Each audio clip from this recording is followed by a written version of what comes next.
9 TV news కి స్వాగతం. ఆదోని పట్టణంలోని మధు హాస్పిటల్ ఆధ్వర్యంలో ప్రపంచ తల్లిపాల వారోత్సవాల సందర్భంగా గర్భిణీలు, బాలింతల కోసం ప్రత్యేక అవగాహన కార్యక్రమం నిర్వహించారు. ఈ సందర్భంగా ఆసుపత్రి వైద్యులు గర్భిణీలు, బాలింతలకు తల్లిపాల ప్రాముఖ్యతపై పలు సూచనలు చేశారు. పుట్టిన గంటలోపే శిశువుకు తల్లిపాలు ఇవ్వాలని, తొలి 6 నెలల పాటు కేవలం తల్లిపాలు మాత్రమే అందించాలని సూచించారు. అనంతరం పోషకాహారంతో పాటు 2 ఏళ్లు లేదా అంతకంటే ఎక్కువ కాలం తల్లిపాలను కొనసాగించాలని తెలిపారు. అదేవిధంగా గర్భిణీలు సమతుల ఆహారం తీసుకోవడం, క్రమం తప్పకుండా వైద్య పరీక్షలు చేయించుకోవడం, పరిశుభ్రత పాటించడం, తల్లి ఆరోగ్యంపై ప్రత్యేక శ్రద్ధ వహించడం ద్వారా తల్లి, బిడ్డ ఇద్దరూ ఆరోగ్యంగా ఉంటారని వివరించారు. నర్సింగ్ సిబ్బంది డెమో ద్వారా శిశువుకు సరైన విధంగా తల్లిపాలు పట్టించే పద్ధతిని చూపించి, తల్లిపాల వల్ల చిన్నారుల్లో రోగనిరోధక శక్తి పెరగడంతో పాటు సంపూర్ణ ఎదుగుదలకు దోహదపడుతుందని వివరించారు. ఈ కార్యక్రమంలో మధు హాస్పిటల్ వైద్యులు, నర్సింగ్ సిబ్బంది, గర్భిణీలు, బాలింతలు మరియు వారి కుటుంబ సభ్యులు పాల్గొన్నారు. మనము మధు హాస్పిటల్ ఆధ్వర్యంలో ఇవేళ తల్లిపాల వారోత్సవాలు జరుపుకుంటున్నాము. ప్రతి సంవత్సరం ఆగస్టు మొదటి వారంలో వస్తుంది, 1వ తారీఖు నుండి 7వ తారీఖు. సో ఈ హాస్పిటల్ ఆధ్వర్యంలో జరుపుకుంటున్నాము. నేను డాక్టర్ వైష్ణవి, పిల్లల డాక్టర్గా ఇక్కడ వర్క్ చేస్తున్నాను, పిడియాట్రిషియన్గా చేస్తున్నాను. సో మీకు ఇప్పుడు వరకు చాలా విషయాలు మీతో షేర్ చేసుకున్నాం. పాలు అంటే ఎలా ఇవ్వాలి, బిడ్డని ఏ రకంగా పట్టుకోవాలి, బిడ్డకి ఎలా ఆకలి తీరుతుంది, ఆకలిని ఎలా తెలుపుతుంది, పాలు సరిపోయినాయా లేదా, ప్రతి విషయం మీతో పంచుకున్నాము. కాబట్టి మీకు అంతా నీట్గా అర్థమైంది అనుకుంటున్నాను. ఏమైనా మీకు ఇంకా ఏమైనా ప్రశ్నలు ఉన్నాయి, డౌట్స్ ఉన్నాయి అంటే తప్పకుండా మీరు అడగొచ్చు, ముందుకు రావచ్చు. ఎవరైనా ఏమైనా డౌట్స్ ఉన్నాయండి? అడగండి. ఇప్పుడు గుర్తొచ్చింది, పిల్లలు డెలివరీ అయిన 2వ రోజు అలాగా బేదులు అవుతున్నాయని అందరూ అడుగుతుంటారు. ఏమ్మా, పిల్లలకి పురిటి పిల్లలకి బేదులు అవుతున్నాయి అందరూ అడుగుతారు. మందులు ఏమైనా ఇవ్వండి, బేదులు అవుతున్నాయి తగ్గిపోవాలి అనుకొని. ఒకటి నేను ఈ కార్యక్రమం తరపున నేను చెప్పాలనుకుంటున్నాను, బేదులు అన్నది ఆ కాన్సెప్టే లేదమ్మా.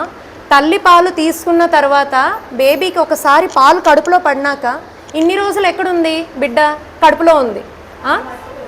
ఏమీ తీసుకున్నది కానీ ఏమీ లేదు, ఉమ్మనీరు కొంచెం మింగుతుంది అంతే. బయటకు వచ్చినాక తల్లిపాలు సడన్గా తీసుకున్నాక ఏమవుతుంది, తన పేగులన్నీ ఒక్కసారిగా యాక్టివ్ అవుతాయి. అర్థమైందా? సో ఆ యాక్టివ్ అవ్వడం వల్ల మోషన్కి మళ్ళీ వెళ్తుంటుంది. అంతే కదా, ఎవరైనా కొత్త పని ఈరోజు నేర్చుకున్నారనుకోండి, మళ్ళీ చేయాలనిపిస్తుంటుంది.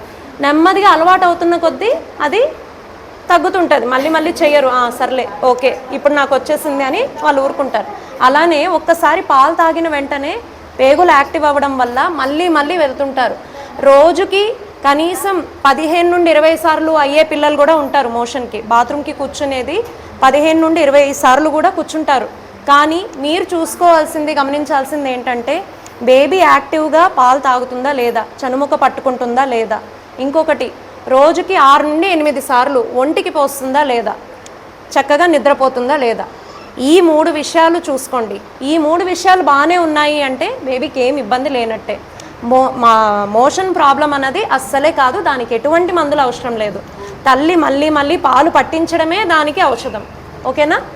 కాబట్టి ఈ కంప్లైంట్ వరకైతే అర్థమైందా?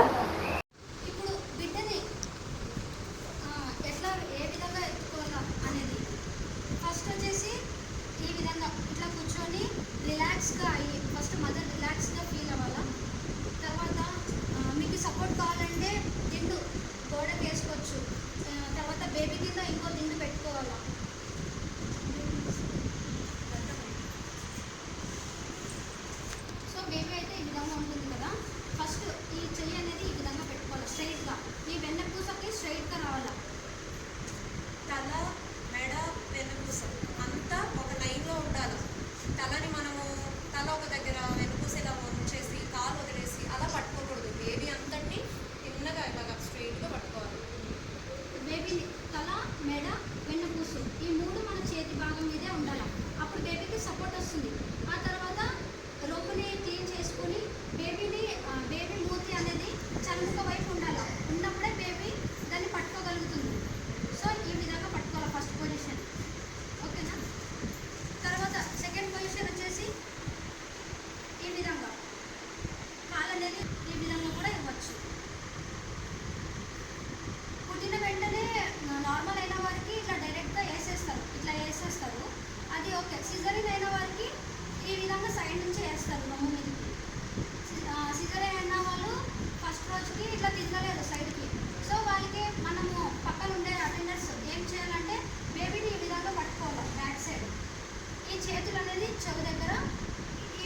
తెరిచి బేబీ కూడా బనియన్ ఏమి ఉండకూడదు.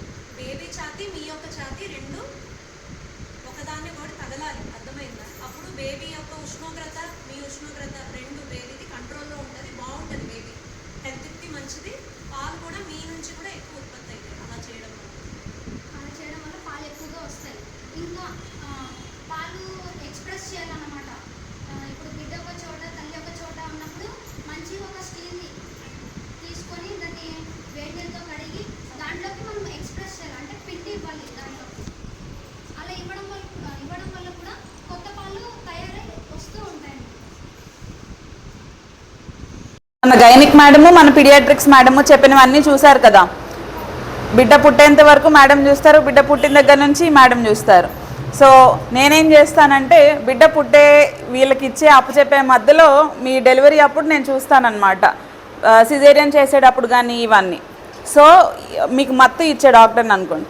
సో మీరు ఏంటంటే మేడం చెప్పినట్టు ఫోలిక్ యాసిడ్ సప్లిమెంటేషన్ కానీ, ఐరన్ ట్యాబ్లెట్స్ కానీ, కాల్షియం ట్యాబ్లెట్స్ కానీ మేడం చెప్పినట్టు వేసుకోవాలి, సప్లిమెంటేషన్ తీసుకోవాలి, నీరు బాగా తీసుకోవాలి. ఈ మధ్యలో మీకు సిజేరియన్ ఆపరేషన్ అయితే నడుం దగ్గర మత్తు ఇస్తాం కదా. సో అది ఇచ్చిన తర్వాత మీకు ఒక 6 గంటల పాటు కదలలేరు, ఆ తర్వాత కదులుతారు, బిడ్డకి పాలు ఇస్తారు. బిడ్డకి పాలు ఇవ్వడము సిజేరియన్ అవ్వడం ఏం సంబంధం లేదు, చక్కగా పాలు ఇవ్వచ్చు. మీకు డెలివరీ అయింది అంటేనే బిడ్డ రైట్ పాలు ఇవ్వడానికి, పాలు తీసుకోవడం మీ దగ్గర. సో మీరు ఎక్కువ కష్టపడదు, బేబీని తీసుకొని పక్కన వాళ్ళు ఉంటారు కదా, సిజేరియన్ అయితే వాళ్ళు పట్టిస్తారు కొన్ని ఇది పాటు. ఇప్పుడు ఎక్కువ ప్రేమతో మీరు ఏం చేసేస్తారంటే ఇంకా వంగిపోయి బిడ్డని ఇలా ఉంది కదా అని వంగిపోయి అడ్డదిడ్డమైన పొజిషన్స్లో పాలు ఇవ్వడం వల్ల నడుము నొప్పులు వస్తాయి. బాగా ఉన్న అపోహ ఏంటంటే సిజేరియన్ అయితే నడుము దగ్గర సూది గుచ్చుతారు, సూది గుచ్చిన దగ్గర నుంచి నొప్పి వస్తుంది అని అంటారు. సో ఆ నొప్పి సూది వల్ల వచ్చేది కాదు. మరి మిగతా వాళ్ళకి కూడా చాలామందికి నడుము దగ్గర ఇస్తాం, కానీ వాళ్ళకి ఎందుకు నొప్పి రాదు? ఎందుకంటే బిడ్డకి పాలు ఇవ్వాలి అనే ఎక్కువ ప్రేమతో మీరు మిమ్మల్ని హింసించుకుంటారనమాట, ఎక్కువ వంగడం కానీ వేరే పొజిషన్స్లో పెట్టడం కానీ. సో దానివల్ల మీ నడుము ఇదే అయ్యి మీకు ఆ ప్రాసెస్ ఒక రోజుతో అయిపోయేది కాదు కదా. మనము ఒకరోజు వంగి ముగ్గేస్తేనే ఇంకొక రోజు ఇదైతేనే మనకి కొంచెం నొప్పి వస్తుంది. మీరు అట్లా 1 సంవత్సరం పాటు చేస్తే సో మీ పొజిషన్ మీ కంఫర్ట్ మేడం చెప్పారు కదా, మీరు కంఫర్టబుల్గా కూర్చొని మీరు పాలు అందించాలి, సరేనా? మీ కంఫర్ట్ కూడా ఇంపార్టెంట్. పాలు బాగా పట్టాలంటే అన్నిటికంటే మోస్ట్ ఇంపార్టెంట్ థింగ్ బ్రెడ్ కాదు, అవన్నీ కాదు, నీరే. పాలు కూడా కాదు, అంటే పాలు పట్టాలంటే పాలు తాగాలని కూడా కాదు, నీరు, బలం, పౌష్టికాహారం అంటే బ్రెడ్ కాదు, రాగి జావా, ఆకుకూరలు, పప్పులు అవి తింటే మళ్ళీ చీమ పడతాయి అనే అపోహ కూడా ఉంది మీ దగ్గర. పట్టదు, చీముకి పప్పులకి సంబంధం లేదు. ఇంకా స్కార్స్ తొందరగా హీల్ అవుతాయి పప్పు పదార్థాలు తింటే. పప్పు పదార్థాలు కానీ చికెన్ కానీ ఇట్లాంటివన్నీ, గుడ్లు ఇవన్నీ తింటే మనం తొందరగా కోలుకోవడానికి అవకాశం ఉంటుంది. అండ్ బిడ్డకి పౌష్టికాహారం అందాలన్నా కూడా మనకి కంఫర్టబుల్గా ఉంటుంది, ఓకేనా? అండ్ ఇంకేం చెప్పారు, పొజిషన్స్ ఇందాక చూపించారు కదా. సో బిడ్డకి ఏ రకంగా కంఫర్టబుల్లో, మీకు ఏ రకంగా కంఫర్టబుల్లో అట్లా ఇస్తూ ఉండండి. బిడ్డను ఎక్కువసేపు నిద్రపోనివ్వండి, మధ్యలో పాలిస్తూ ఉండండి. పక్కనున్న వాళ్ళు తల్లులు ఏం చేస్తారంటే యూజువల్గా మా పిల్లని ఎక్కువ పడుకోబెడదామనేసి బిడ్డని తీసుకెళ్ళిపోవడము, బిడ్డని మదర్ దగ్గర ఎక్కువసేపు ఉండనివ్వకుండా ఉండడము చేస్తారు. సో అది చాలా తప్పు. వీలైనంత వరకు బిడ్డని అమ్మ దగ్గర ఉండనివ్వడమే కరెక్ట్ పద్ధతి. అంటే పడుకోనివ్వండి, కలిసే పడుకోనివ్వండి, కలిసే తినివ్వండి, కలిసే మాట్లాడుకోనివ్వండి, కబుర్లు చెప్పుకోండి పిల్లలతో, అప్పుడు బాండింగ్ ఏర్పడుతుంది. సో కేవలం పాలిచ్చడానికే తల్లి కాదు, సో పాలు ఇవ్వడానికే తల్లి దగ్గరకు తీసుకెళ్ళి పెడతారు, అది తప్పు. అప్పుడు బాండింగ్ ఏర్పడదు, పాలు తగ్గడానికి ముఖ్య అంశం అదే. సో ఆక్సిటోసిన్ అనే హార్మోన్ ఎప్పుడు రిలీజ్ అవుతుంది? మనం హ్యాపీగా ఉన్నప్పుడు రిలీజ్ అవుతుంది. మనం హ్యాపీగా ఎప్పుడు ఉంటాము? ఊర్లో వాళ్ళందరూ వచ్చి మన ముందు కూర్చుంటే హ్యాపీగా ఉంటామా? మన బిడ్డ మనతో ఉంటే మనం హ్యాపీగా ఉంటాము. సో బిడ్డను మీ దగ్గరే ఉంచుకోండి, వాళ్ళని ముద్దు చేయొద్దు అన్నట్లా చేసుకోండి. కాసేపు మీరు స్నానానికి వెళ్ళినప్పుడు, మీరు నిద్రపోయినప్పుడు, మీరు ఏదో పనిలో ఉన్నప్పుడు పట్టుకొనియండి, మిగతా టైం అంతా మీ దగ్గర ఉంచుకోండి. ఇంకో ఇవి చూడండి చక్కగా ఎలా పెట్టుకున్నారు. అలా దగ్గరే ఉంటే ఆ బిడ్డకి ఆవిడకి మధ్య బాండింగ్ బాగా డెవలప్ అవుతుంది. ఆమె హ్యాపీగా ఉంటే ఆక్సిటోసిన్ హార్మోన్ రిలీజ్ అవుతుంది. ఆక్సిటోసిన్ హార్మోన్ రిలీజ్ అయితే పాలు బాగా ఉత్పత్తి అవుతాయి. సింపుల్ లాజిక్, అంతేనా? ఇప్పుడు మన దగ్గర పనులు చేసే వాళ్ళు కూడా అట్లనే చేస్తారు కదా, చూస్తాము. బిడ్డని ఎత్తుకునే ఉంటారు, పని చేసుకుంటూనే ఉంటారు. బిడ్డని కనడం అనేది అదేమి రోగం కాదు, అదొక ఫిజియాలజీ. సో దాన్ని మనం గర్వంగా చూసుకోవాలి, చెప్పుకోవాలే తప్ప అది ఒక మనం ఏదో చేయలేము, మనం ఏదో మన వల్ల కాదు అనేటట్టు చేయొద్దు.